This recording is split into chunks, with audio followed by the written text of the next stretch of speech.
नमस्कार दोस्तों, मैं चंद्रशेखर क्वेस्ट फॉर हब में आप सभी का स्वागत करता हूं। आज की हम क्लास एक मोटिवेशनल क्विट से प्रारंभ करते हैं। क्या है? राह कोई भी कठिन नहीं, लक्ष्य कोई बड़ा नहीं, मुसीबतों से जो अड़ा नहीं, हारा वही जो लड़ा नहीं। जी हाँ दोस्तों, वही हारा है जिसने संघर्ष नहीं किया है, मुसीबतों को नहीं झेला है। इसलिए हमको मुसीबतों से दूर भागना नहीं है, बल्कि उनकी क्या करना है, हमको मुसीबतों का सामना करना है और उनका संघर्षपूर्वक क्या करना है, अपनी जीवन में उतारना है, उससे कुछ सीखना है।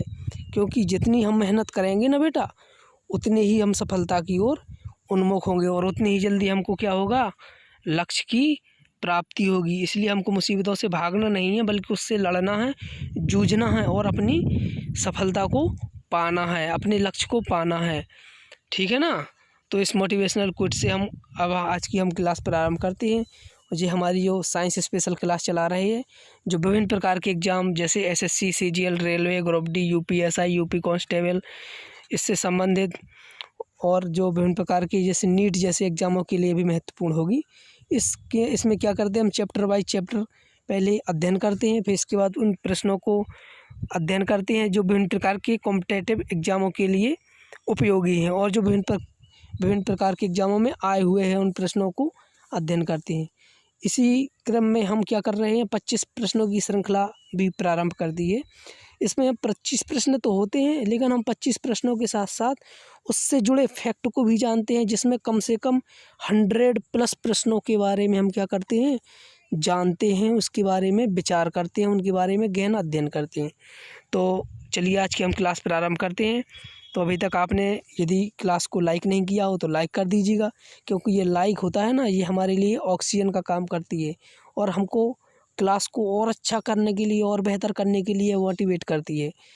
और यदि आपने अभी तक अपने दोस्त भाइयों को नहीं जोड़ा हो तो उनको मैसेज सेंड करके या शेयर करके जोड़ दीजिएगा, क्योंकि तभी उनको भी ये क्लास मिल सके और वो भी इस प्रकार की क्लास का आनंद ले सकें और अपने ज्ञान को वृद्धि करें। ठीक है ना?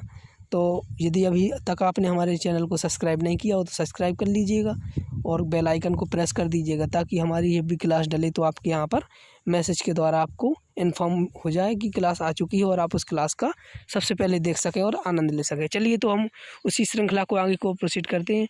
और हाँ, जो 25 प्रश्नों की श्रृंखला है ना, इसमें हम 25 प्रश्नों की श्रृंखला है जो वो 25 प्रश्नों को हल कर चुके हैं।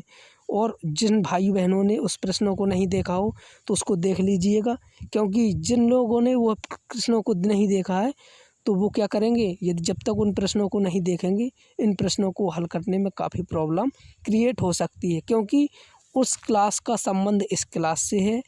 तो हमारा अनुरोध है आपसे, विनती है, रिक्वेस्ट है कि अभी तक आपने चैनल की सारी क्लासें नहीं देखी हो तो उनको देख लीजिएगा, क्योंकि जब आप उन क्लासों को देख लेंगे तभी प्रश्नों को आसानी से हल कर सकें। तो चलिए हम आज की क्लास के आगे को प्रोसीड करते हैं। तो क्वेश्चन नंबर 26 से अब करते हैं। तो 26 क्या कह रहा है? 26 कह रहा है कि मनुष्य में बुद्धि एवं चतुराई का केंद्र है। हमने आपको बताया था, क्या बताया था, कि जो मस्तिष्क है मनुष्य का वो 3 भागों में डिवाइड होता है। क्या होता है? अग्रभाग, मध्य मस्तिष्क और पश्चिम मस्तिष्क। अग्र मस्तिष्क हमने बताया था सबसे बड़ा भाग होता है। क्या होता है? सबसे बड़ा भाग होता है, जिसको सेरिब्रम कहते हैं। और यही मनुष्य क्या करता है? चिंतन करता है, सोचता है, विचारता है और ठीक है ना, वो कोई निर्णय लेता है। तो यही उसका बुद्धि का केंद्र होता है। तो मस्तिष्क का पहला सबसे बड़ा भाग कौन सा होगा? सेरिब्रम होगा। तो इसका ऑप्शन नंबर क्या होगा? इसका आंसर होगा सेरिब्रम। और जो मध्य मस्तिष्क होता है वो क्या होता है? मध्य मस्तिष्क होता है वो मनुष्य के मस्तिष्क का सबसे छोटा भाग होता है। क्या होता है? सबसे छोटा भाग होता है। और जो पश्चिम मस्तिष्क होता है ना, वो क्या होता है? वो पश्चिम मस्तिष्क होता है और उसका काम होता है, जिसको कहते हैं सेरिबेलम। क्या कहते हैं हम पश्चिम मस्तिष्क को? सेरिबेलम। अग्र को सेरिब्रम, पश्चिम मस्तिष्क को सेरिबेलम। उसका काम होता है मनुष्य को क्या करना? शरीर को बैलेंस बनाना। क्या करना? शरीर के बैलेंस बनाना। चलिए हम नेक्स्ट प्रश्न की ओर प्रोसीड करते हैं। आपको ये समझ में आया होगा। 27 क्या कह रहा है? 27 नंबर कह रहा है कि जो रक्त में ग्लूकोज की मात्रा को नियंत्रित कौन करता है। कहने का तात्पर्य ब्लड में ग्लूकोज की मात्रा को कंट्रोल कौन करता है, तो आप सभी लोग जानते हैं इंसुलिन करता है। कौन करता है? इंसुलिन करता है ना। आपने पढ़ा होगा, आपने देखा होगा कि जब कोई व्यक्ति उसके लिए जाता है ना टॉयलेट के लिए, तो उसकी यूरिन में अर्थात मूत्र में कभी कभी चींटियाँ लग जाती हैं। क्यों लगती हैं? क्योंकि उसके जो ब्लड होता है ना, उसमें जब जो नॉर्मल लेवल से अधिक ग्लूकोज की मात्रा हो जाती है, तो इस बीमारी को क्या कहते हैं? डायबिटीज़। क्या कहते हैं? इस बीमारी को कहते हैं डायबिटीज़। क्या कहते हैं? जो डायबिटीज़ बीमारी कहते हैं। जब ग्लूकोज की मात्रा क्या हो जाती है ब्लड में, अधिक हो जाती है, तो चींटियाँ लग जाती हैं। तो इसको नियंत्रित करने के लिए कौन सा हार्मोन का उपयोग करते हैं? इंसुलिन हार्मोन का। कौन सा? Insulin hormone. और ये हार्मोन निकलता कहाँ से है? ये हमारी निकलता है किससे? पैंक्रियाज से। किससे निकलता है? पैंक्रियाज से निकलता है, जिसको कहते हैं, क्या कहते हैं?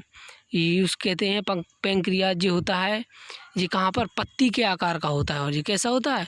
पत्ती के आकार का होता है। और इसको हिंदी में क्या कहते हैं? अग्न्याशय कहते हैं। क्या कहते हैं? अग्न्याशय कहते हैं। और इससे निकलता है इंसुलिन हार्मोन। इससे क्या होती है? यह अंतःस्रावी और बाह्यस्रावी दोनों प्रकार का कार्य करती है, इसलिए इस ग्रंथि को क्या कहते हैं? अंतःस्रावी, बाह्यस्रावी। तो क्वेश्चन आता है, किस ग्रंथि को अंतःस्रावी एवं बाह्यस्रावी ग्रंथि कहते हैं? तो किसको कहते हैं? पैंक्रियाज को कहते हैं। किसको कहते हैं? पैंक्रियाज को कहते हैं। क्यों? क्योंकि इससे एंजाइम भी निकलता है और हार्मोन्स भी निकलता है। एंजाइम्स होते हैं वो प्रोटीन प्रकृति के होते हैं। कैसे होते हैं? प्रोटीन प्रकृति के होते हैं। और हार्मोन होते हैं ना बेटा, वो ब्लड के साथ में मिलकर के ही शरीर के विभिन्न अंगों में पहुंचते हैं। तो इसका आंसर क्या हो गया? Insulin hormone. चलिए नेक्स्ट प्रश्न की ओर प्रोसीड करते हैं। प्रश्न नंबर क्या है? 28 क्या कह रहा है? राइबोसोम कितने प्रकार के होते हैं? हम आपको कल ही बताए हैं जस्ट कि राइबोसोम्स 2 प्रकार के होते हैं। कितने होते हैं? 2 प्रकार के होते हैं। यदि आपने नहीं देखा तो ये होता है, एक होता है जेनेटिक आरएनए, राइबोसोम है। राइबोसोम होते हैं 2 प्रकार के होते हैं। 70S राइबोसोम, क्या 70S राइबोसोम हम आरएनए की बता रहे थे, और 80S राइबोसोम। कितने प्रकार के होते हैं? राइबोसोम्स 2 प्रकार के होते हैं।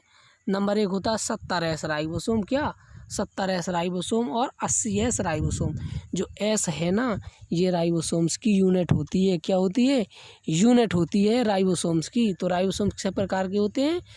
2 टाइप्स के होते हैं राइबोसोम। नंबर 1 70S और 80S। ठीक है। राइबोसोम्स को क्या कहते हैं?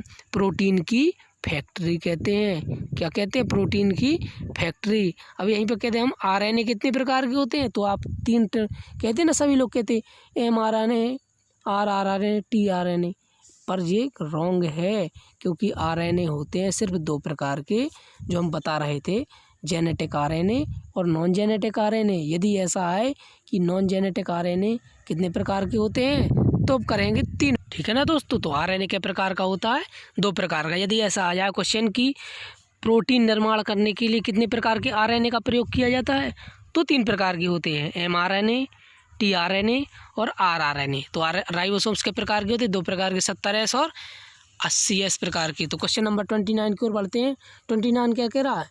गोबर छत्ता किसके अंतर्गत आता है? गोबर छत्ता को आप लोगों ने घर में सभी लोगों ने देखा होगा, जो बरसात का मौसम होता है ना, तब आपने देखा होगा बरसात के मौसम में क्या होता है, जो इस प्रकार के आपको मिल जाएंगे बहुत जगह। इस प्रकार से आप लोग कहते हैं कोकरमुत्ता। क्या कहते हैं? कोकरमुत्ता। वही है गोबर छत्ता कहते हैं। कोकरमुत्ता वही को कहते हैं अगेरिकस। तो अगेरिकस किसके अंतर्गत आता है? मृतजीवी। क्योंकि ये होता है अगेरिकस होता है ना, ये होता है कवक। क्या होता है? कोकरमुत्ता कवक होता है। क्या होता है? कवक। और कवक कौन होते हैं?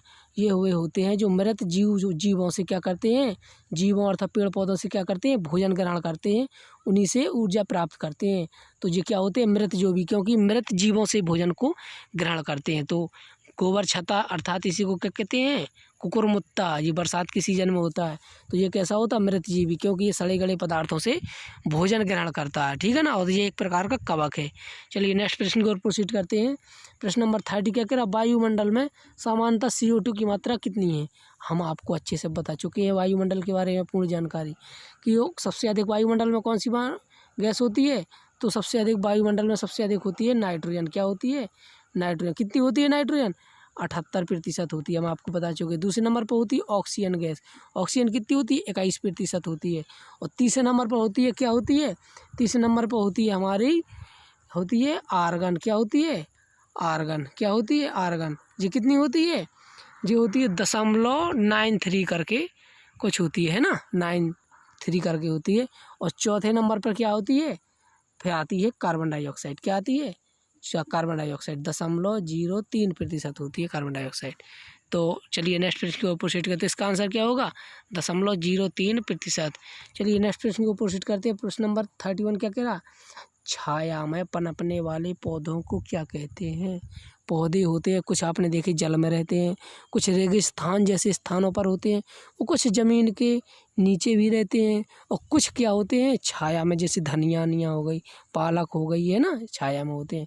तो जो पौधे जल में होते हैं, कहाँ पर होते हैं जल में, उनको कहते हैं हाइड्रोफाइट। क्या कहते हैं हाइड्रोफाइट, लिख लीजिएगा नोट में।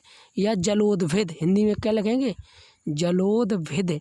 और जो कहाँ पर होते हैं, जो होते हैं सूखी ज़मीन पे, बंजर ज़मीन में, जिसको रेगिस्तान कहें, उसको कहेंगे जीरोफाइट। क्या कहेंगे जीरो मतलब शून्य, मतलब वहाँ पानी की मात्रा क्या है शून्य है, तो जीरोफाइट कहेंगे।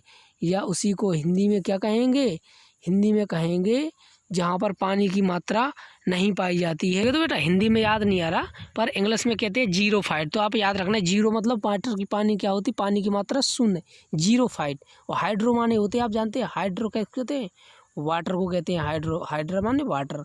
तो हाइड्रो से क्या होता है, क्या बनता है, हाइड्रा से बनता है हाइड्रोफेटिक या हाइड्रोफाइट। तो हाइड्रोफाइट होते हैं जो जल में होते हैं, जीरोफाइट क्या होते हैं, हाँ हिंदी में आ गया, समझ में आ गया, मरुद्भिद। क्या कहते हैं जीरोफाइट को, क्या कहते हैं मरुद्भिद कहते हैं। क्या कहते हैं मरुद्भिद। जो मरुद्भिद होते हैं वो रेगिस्तान में पाए जाते हैं, जलोद्भिद होते हैं जल में, और कुछ जो छाया में पाए जाते हैं ना पौधे, उसको कहते हैं सियोकाइट्स। क्या कहते हैं सियोकाइट्स कहते हैं, जो छाया में पाए जाते हैं। तो आपको ये याद रखना है, जलोद्भिद मृतोद्भिद से पौधा क्वेश्चन आता रहता है, ठीक है ना। चलिए नेक्स्ट पेज को प्रोसीड करते। 32 क्या कह रहा है, मनुष्य में मुख्य श्वसन अंग क्या है। आपको श्वसन तंत्र में हम अच्छे से बता चुके हैं कि जो मुख्य श्वसन अंग होता है ना, वो क्या होता है बेटा, वो होता है लंग्स होता है। क्या होता है लंग्स होता है। इनकी संख्या कितनी होती है 2 होती है, हम आपको अच्छे से बता चुके हैं। क्या होती है 2 होती है। तो हम इसके बारे में ज़्यादा क्या करेंगे, ज़्यादा हम चर्चा नहीं करेंगे। चलिए नेक्स्ट प्रश्न को प्रोसीड करते हैं। 33 क्या कह रहा है, उच्च रक्तचाप की अवस्था को क्या कहते हैं। हम आपको ब्लड प्रेशर बीपी के बारे में भी पूर्ण जानकारी दे चुके हैं ब्लड सर्कुलेशन सिस्टम में। तो आपने यदि तक अभी तक वो क्लास नहीं देखी है तो आप पिछली क्लासों को देख लीजिएगा, तभी आप इन प्रश्नों को आसानी से हल कर सकेंगे, ठीक है। तो आपको हम बता चुके हैं ब्लड प्रेशर को क्या कहते हैं। ब्लड प्रेशर होता है जो धमनियों में रक्त के द्वारा लगाया गया दाब ब्लड प्रेशर कहता है। तो ये 2 प्रकार का होता है, हाइपरटेंशन और हाइपोटेंशन। अतः जब धमनियों पर क्या होता है, रक्त का अधिक प्रेशर लगता है, तो उसको कहते हैं हाइपरटेंशन। हाइपर मतलब ज़्यादा, वो हाइपोटेंशन क्या होता है जब धमनियों पर कम रक्त का क्या होता है प्रेशर लगता है। तो जो उच्च रक्तचाप को क्या कहते हैं हाइपरटेंशन। और जो नॉर्मल होता है ना स्वस्थ, उसका मान होता है 120/80 mmHg। क्या होता है 120/80 mmHg। यदि 120 अधिकतम हो और कम से कम 80 mmHg क्या होगा ब्लड प्रेशर, तो वो क्या होगा नॉर्मल व्यक्ति होगा, इसी के बीच में होता है, ठीक है। तो चलिए नेक्स्ट प्रश्न की ओर प्रोसीड करते हैं। प्रश्न नंबर क्या कह रहा है 34 कह रहा है, मछलियों में उत्सर्जी पदार्थ क्या होता है। हम आपको उत्सर्जी पदार्थ के बारे में भी उत्सर्जन सिस्टम में पढ़ा चुके हैं कि जंतु 3 प्रकार के हमने बताए थे। कौन कौन बताए थे, अमोनोटेलिक, यूरिकोटेलिक और यूरियोटेलिक। तो जो अमोनोटेलिज्म होते हैं वो अमोनिया उत्सर्जित करते हैं, और जो जलीय जीव होते हैं वो सभी के सभी क्या करते हैं अमोनिया निकालते हैं। और जो यूरिकोटेलिज्म होते हैं ना, वो यूरिक अम्ल निकालते हैं जैसे पक्षी। और जो यूरियोटेलिज्म होते हैं ना यूरियो, तो वो यूरिया निकालते हैं जैसे मनुष्य और स्तनधारी हो गए। तो मछली क्या है जलीय है, तो इसमें अमोनिया होगा, ठीक है। तो नेक्स्ट प्रश्न की ओर प्रोसीड करते हैं। 35 क्या कह रहा है, पौधों में आवश्यकता से अधिक जब जल हो जाता है ना, तो किस प्रक्रिया के द्वारा बाहर निकालते हैं। सपोज दैट यदि अपन मनुष्य यदि ज़्यादा पानी पी ले तो उसको पल्टी आ जाती है, ऑबलेट आ जाती है तो पानी, लेकिन पौधों में ऐसा सिस्टम नहीं है। तो उनके लिए एक सिस्टम है, उसका क्या नाम है, वाष्पोत्सर्जन। क्या है? वाष्पोत्सर्जन। इसकी प्रक्रिया के द्वारा क्या होता है, पौधों से जल की अधिक मात्रा होती है वो बाहर निकलती रहती है। इसमें क्या होता है वाष्पोत्सर्जन, जैसे ये पत्ती है, ये क्या है, ये पत्ती है, तो पत्ती में क्या होते हैं, छिद्र होते हैं, किनारों में छोटे छोटे छिद्र होते हैं। तो जब पानी की मात्रा अधिक होती है तो छिद्रों की तरह होता है, पानी क्या होता है, बाहर निकलता रहता है वाष्प के रूप में। तो इसी क्रिया को क्या कहते हैं, वाष्पोत्सर्जन। तो पानी अधिकता यदि आवश्यकता से अधिक होगा तो किस क्रिया द्वारा बाहर निकलेगा, वाष्पोत्सर्जन के द्वारा। चलिए नेक्स्ट प्रश्न को प्रोसीड करते हैं। 36 क्या कह रहा है, पौधों में गैसों का आदान प्रदान। अब पानी तो हो गई, अब गैसों का आदान प्रदान किससे होता है, तो जो पत्ती होती है, हमने बताया पत्ती के थ्रू ही क्या होता है, पानी निकलता है, और इसी के थ्रू क्या होता है, गैसों का आदान प्रदान। आप जानते हैं कि पत्ती में कैसी होती है, हरी होती है, वहीं पे भोजन बनता है, प्रकाश संश्लेषण की क्रिया द्वारा होता है। आपको ये सब पता है, क्लोरोप्लास्ट पर यह क्रिया होती है, ग्रेनम कैसे करती है, कार्य क्या होता है, सब आपको बता चुके हैं। तो ठीक है ना। तो पत्ती में जो छिद्र होती है इसी को कहते हैं रंध्र। क्या कहते हैं इनको, रंध्र। यहीं से वाष्पोत्सर्जन की क्रिया होती है, और इसी को क्या होता है, गैसों का आदान प्रदान भी होता है। तो गैसों का आदान प्रदान कहाँ से होता है, रंध्र से। अब क्वेश्चन है, फेफड़ों का आकार कैसा होता है। हम आपको फेफड़ों या लंग्स के बारे में वित्त चित्र से समझा चुके हैं। तो वे आकार कैसा होता है, शंकु आकार होता है। कैसा, शंकु के आकार। कुछ इस प्रकार से फेफड़े होते हैं। आप देखिएगा चित्र में दोबारा से, तो ये देखिएगा यहाँ पे, ये शंकु ऐसा होता है ना, शंकु, तो ये शंकु जैसा बन गया ना, तो ये शंकु आकार होते हैं। क्या होता है, शंकु आकार। चलिए नेक्स्ट प्रश्न की ओर प्रोसीड करते हैं। 38 क्या कह रहा, जन का पाचन किस प्रकार की अभिक्रिया है। जन यहाँ पर भोजन लिखना चाहिए। क्या, भोजन का जो पाचन होता है ना, भोजन का पाचन किस प्रकार की अभिक्रिया है। आप जानते हैं यदि किसी चीज़ को पचना है ना, डाइजेस्ट होना है, तो वो उपचयन की क्रिया होती है। क्या होती है, उपचयन की क्रिया। आप अच्छे से समझ लीजिएगा, हम आपको बिल्कुल बाई कॉन्सेप्ट समझाएंगे। क्रिया होती है ना, उस एक क्रिया होती है, उसको कहते हैं मेटाबॉलिक क्रिया। क्या कहते हैं, मेटाबॉलिक क्रिया कहते हैं। मेटाबॉलिक होती है, क्या होती है, मेटाबॉलिक।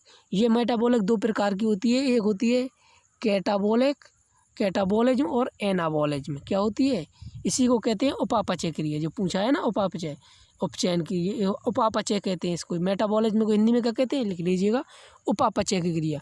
ये दो प्रकार की होती है, उपचयन क्रिया और अपचयन क्रिया, कैटाबॉलिज्म और एनाबॉलिज्म। ठीक है ना। तो जो कैटाबॉलिज्म होता है ना, ठीक है ना बेटा, तो हमने बताया जो मेटाबॉलिज्म के होते हैं ना, मेटाबॉलिज्म, ये दो प्रकार की होती है, एनाबॉलिज्म और कैटाबॉलिज्म। तो जो एनाबॉलिज्म होता है, इसमें क्या होता है, भोजन का स्टोर होता है। क्या होता है, स्टोर, मतलब एकत्रित होता है। इसमें भोजन का पाचन होता है। पाचन के बाद जो ऊर्जा बनती है ना मनुष्य के शरीर में, वो क्या होता है, स्टोर होता है। भोजन यदि शरीर में सॉरी के ये पौधों में होती है, जो एनाबॉलिज्म क्रिया किसमें, पौधों में होती है एनाबॉलिज्म क्रिया। इसमें क्या करते हैं, पौधे प्रकाश संश्लेषण क्रिया के द्वारा पौधे क्या करेंगे, भोजन बनाएंगे। तो उस क्रिया को क्या कहेंगे, उसको कहेंगे एनाबॉलिज्म। और जब पौधे से क्या करेंगे, मनुष्य भोजन को ग्रहण करेगा, और पाचन की क्रिया होता है, और उससे ऊर्जा प्राप्त होती है। तो भोजन का टूटना क्या कहलाएगा, कैटाबॉलिज्म। क्या कहेगा, तो भोजन का टूटना होता है कैटाबॉलिज्म, और भोजन का स्टोर होना, एकत्रित होना क्या होता है, एनाबॉलिज्म। और ये टूटना और क्या होना, स्टोर होना, पूरी क्रिया होती है मेटाबॉलिज्म क्रिया। तो आपको समझ में आ गया होगा कि मेटाबॉलिक क्रिया, इसी को हिंदी में उपापचय क्रिया कहते हैं। ये दो प्रकार की होती है। कैटाबॉलिज्म, इसमें क्या होता है, भोजन को बनता है, भोजन को एनाबॉलिज्म में क्या होता है, भोजन स्टोर होता है, बनता है पौधों में, और मनुष्य उसको जब खाता है और उससे ऊर्जा प्राप्त होती है। श्वसन क्रिया में क्या होता है, कैटाबॉलिज्म होता है, और ऊर्जा मुक्त होती है, भोजन का जलता है। तो ठीक है, तो इसका आंसर क्या हो गया, उपचय। तो पाचन क्रिया किस प्रकार की क्रिया, उपचय। ठीक है। चलिए नेक्स्ट प्रश्न की ओर प्रोसीड करते हैं। 39 क्या कह रहा है, हार्मोन शब्द का नामकरण किसने प्रस्तुत किया। तो हार्मोन है ना, जो हार्मोन शब्द सबसे पहले दिया था बेलेस और स्टार्लिंग ने। आपको अच्छे से समझने हैं। हार्मोन होते हैं, हम आपको थोड़ी तो बता ही चुके हैं। हार्मोन्स होते हैं जो रक्त के थ्रू, हमने बताया अभी, किसके थ्रू, ब्लड के थ्रू क्या होता है, रक्त के थ्रू शरीर के विभिन्न अंगों तक पहुंचते हैं। और हार्मोन होते हैं ना, जो मनुष्य के शरीर का बैलेंस बनाते हैं, कोई भी कार्य करने के लिए संकेत देते हैं। ठीक है ना। तो ये होते हैं हार्मोन, जो विभिन्न प्रकार की कोई से भी क्रिया, आप जानते हैं ना, एक हार्मोन होता है उसको एड्रेनालिन हार्मोन कहते हैं। आपने ये क्या होती है प्रतिवर्ती क्रिया जानते हैं, जैसे अपन चले हैं, अचानक सांप दिख गया, अपन पीछे की ओर हट गए, या चले जा रहे पैर को रखने ही वाला था कांटे में, आपने तुरंत पीछे हटाया, कोई गर्म वस्तु में हाथ रखा हो तुरंत पीछे हटाया, तो ये कंट्रोल होता है ना, ये सारे के सारे कंट्रोल होता है। जी कहाँ से होता है, ये मस्तिष्क इसको कंट्रोल इतनी जल्दी नहीं कर पाता है, ठीक है। तो ये मेरुरज्जु से कंट्रोल होता है और ये हार्मोन काम करता है यहाँ पर, उसका नाम क्या है, एड्रेनालिन हार्मोन। तो यही हार्मोन है, आप हार्मोन समझ गए। ये एक प्रकार का नाइट्रोजनस पदार्थ होता है और यह क्या होता है, ब्लड के रक्त के साथ मिलकर के शरीर के विभिन्न अंगों तक पहुंचता है और इसका काम होता है शरीर का बैलेंस बनाना, विभिन्न प्रकार की क्रियाएं करना, ठीक है ना। और ऐसा नहीं है, बैलेंस बनाने के साथ साथ शरीर के लिए जैसे अंडाणु, बीजाणु, स्पर्म, ओवम सभी के निर्माण में महत्वपूर्ण भूमिका निभाते हैं। हार्मोन का बहुत ज़्यादा रोल है। हम आपकी इसके टॉपिक पर एक नई क्लास डालेंगे, नए टॉपिक से, इसमें पूर्ण जानकारी देंगे, ठीक है ना। तो आप इतना ही याद रखिएगा अभी कि ब्लड के थ्रू जाता है जी, इसकी कोई नलिका नहीं होती है, ये नलिका विहीन होता है। और हार्मोन शब्द किसने दिया था, हार्मोन शब्द दिया था वेलेस और स्टार्लिन ने, ठीक है। नेक्स्ट प्रश्न को प्रोसीड करते हैं। पृथक्करण का नियम किसने दिया था, किसका। अब आपको मेंडल के नियम अच्छे से समझाएंगे। मेंडल ने 3 नियम दिए थे, कितने, प्रभावता का नियम, पृथक्करण का नियम और इसके साथ एक अंतिम दिया था देखो इंग्लिश में क्या कहते हैं, स्वतंत्र अभ्युवन का अंतिम 3 है, स्वतंत्र अभ्युवन, प्रभावता का नियम, पृथक्करण का नियम, स्वतंत्र अभ्युवन का नियम। लॉ ऑफ क्या होता है, लॉ ऑफ इफेक्टिव, कहने का तात्पर्य डोमिनेंट, जो प्रभावी होता है।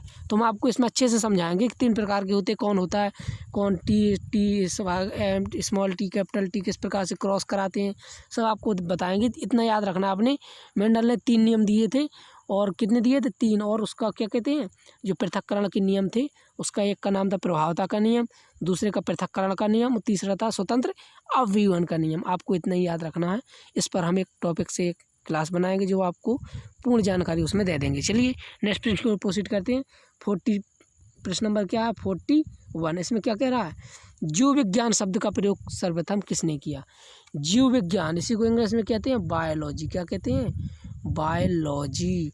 जो बायोलॉजी का शब्द का प्रयोग है ना, जो सर्वप्रथम किया था लेमार्क एवं ट्रेविरेनस ने, किसने, लेमार्क एवं ट्रेविरेनस ने किया था जीव विज्ञान का सर्वप्रथम प्रयोग। चलिए नेक्स्ट प्रश्न को प्रोसीड करते हैं। प्रश्न नंबर क्या है, 42। इसमें क्या कह रहा है, जीव विज्ञान अर्थात बायोलॉजी के जनक मतलब फादर किसे कहते हैं। तो जीव विज्ञान के जनक कहते हैं अरस्तु। और जीव विज्ञान के साथ साथ यदि जूलॉजी के पूछे जाए ना, जीव विज्ञान के पूछे जाएँ और चाहे जूलॉजी के पूछे जाएँ, दोनों के जनक कौन है, अरस्तु। चाहे जंतु विज्ञान के पूछे जाएँ या जीव विज्ञान के पूछे जाएँ, दोनों के अरस्तु हैं। और वनस्पति विज्ञान के जनक कौन है, वनस्पति विज्ञान के जनक है थियोफ्रस्टस। कौन है, थियोफ्रस्टस। क्यों कहते हैं जनक, इन्होंने सर्वप्रथम क्या किया, 500 जीवों को एकत्रित किया। किसको, 500 जीवों को एकत्रित किया और उनके बारे में 500 पेजों में क्या किया, अध्ययन किया और उनके बारे में लिखा। इसलिए इन्होंने सर्वप्रथम जीवों के बारे में अध्ययन करने के लिए नींव डाली थी, इसलिए इनको जीव विज्ञान का पिता कहा जाता है, ठीक है। चलिए अब ये देखिए वही प्रश्न आ गया, हमने आपको बताया अभी 43 में क्या कह रहा है, वनस्पति विज्ञान के जनक किसे कहते हैं, फादर ऑफ बॉटनी। वनस्पति विज्ञान को क्या कहते हैं, बॉटनी, क्या कहते हैं, बॉटनी। फादर ऑफ बॉटनी क्या, थियोफ्रस्टस। इन्होंने भी क्या किया था, सर्वप्रथम पौधों के बारे में अध्ययन किया था।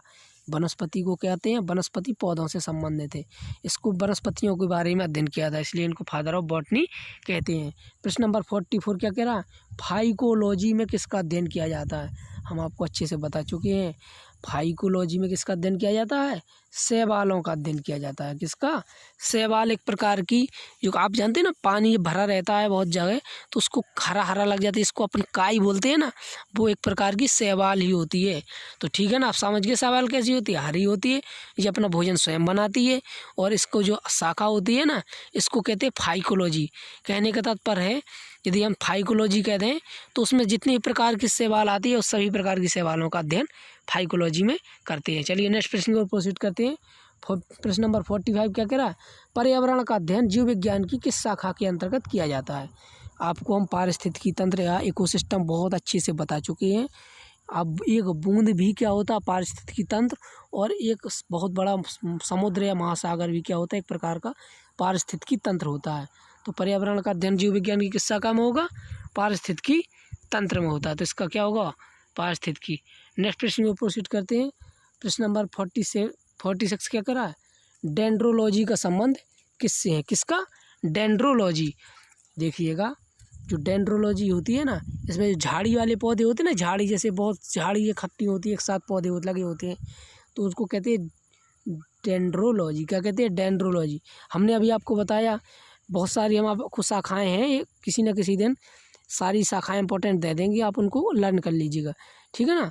उस प्रकार से आपको सभी याद हो जाएंगे। अभी हमने आपको जस्ट ऊपर बताया था ना, देखिएगा यहाँ पर ये बताया था फाइकोलॉजी। तो फाइकोलॉजी में शैवालों का अध्ययन करते हैं, और डेंड्रोलॉजी में जो झाड़ी वाले पौधे होते हैं ना, पौधे 3 प्रकार के होते हैं, हर्ब, श्रब और ट्री। पौधे कितने प्रकार के होते हैं, प्लांट है जो प्लांट मुख्य रूप से 3 ही प्रकार के होते हैं। क्या होता है, हर्ब, श्रब और ट्री। हर्ब होते हैं वो क्या होते हैं, हरी बिल्कुल पत्ती नहीं होती, इसमें कोई पौधा नहीं होता, तना नहीं होता। हर्ब होते हैं जैसे धनिया हो गया, पालक। श्रब होता है उसमें तना तो होता है, लेकिन उसकी पटिया या फिर लकड़ी उपयोग में ज़्यादा नहीं की जा सकती है। ट्री का क्या होता है, बहुत मोटा तना होता है, और वो उसको क्या किया जाता है, ईंधन के रूप में प्रयोग किया जा सकता है। तो इस प्रकार से पौधे 3 प्रकार के होते हैं। तो डेंड्रोलॉजी में किसका अध्ययन किया जाता है, झाड़ियों का। चलिए नेक्स्ट प्रश्न की ओर प्रोसीड करते हैं।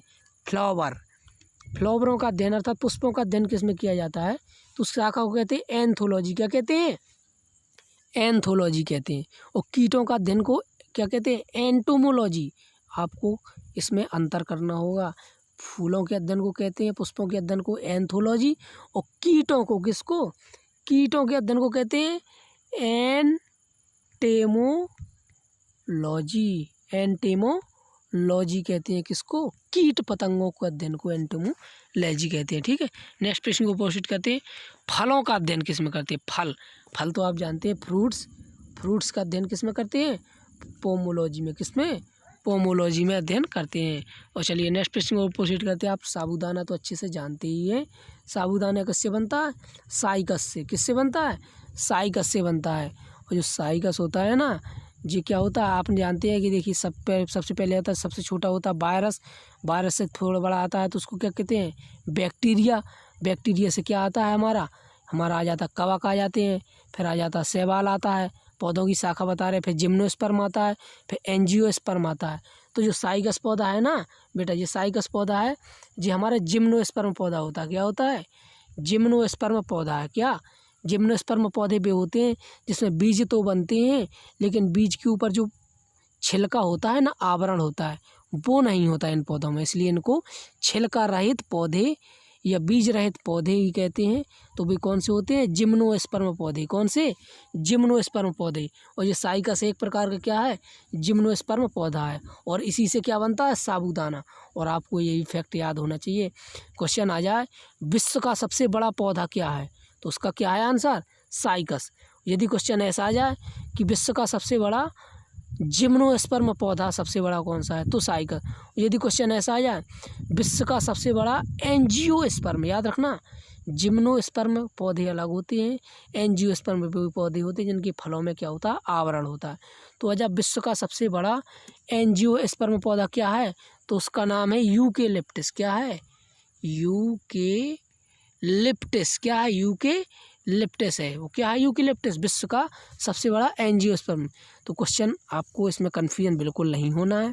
क्वेश्चन जब ये पूछे कि विश्व का सबसे बड़ा जिम्नोस्पर्म पौधा क्या है, तभी आपको साइकस लगाना है।